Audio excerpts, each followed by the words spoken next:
ప్రాకులాడుతూ ఉంటామంట. కానీ దేవుడు అది దాని గురించి మనల్ని పిలవలేదు. ఆయన యొక్క సువార్త భారాన్ని మనం మోసేసే వారిగా మనం ఉండాలి. ఎప్పుడైతే మనం ఆయన కట్టడాలను మనం నెరవేర్చే వారిగా ఉంటామో అప్పుడు దేవుడి యొక్క సంతోషం కూడా ఆటోమేటిక్గా అది సంపూర్ణంగా నెరవేర్చబడుతుంది. హల్లెలూయా. ఎందుకు చెప్తున్నానంటే ఆయన యొక్క మాటలను మనం ఎప్పుడైతే వింటామో అదే చెప్తున్నాడు ఆయన. హెచ్చరిక కానీ ఆదరణ కానీ ఏకభావం కలిగేటి వారిగా మీరు ఉంటే నా సంతోషాన్ని మీకు ఇస్తాను అని చెప్పి దేవుడు చెప్తున్నాడు. మొట్టమొదటిగా మనము ఆయన హెచ్చరికకు లోబడాలి.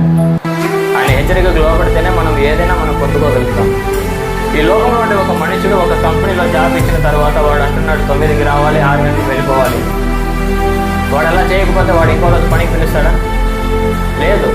కానీ దేవుడు చూడండి ఎంత కృపామయుడు. మనం ఆయన యొక్క మనసును మనం ధరించుకుంటే మనము ఆయన సంతోషాన్ని పొందుకుంటే మనము ఎలా నిలబడినా నిలబడకపోయినా తప్పు చేసినా పాపం చేసినా ఇతరులు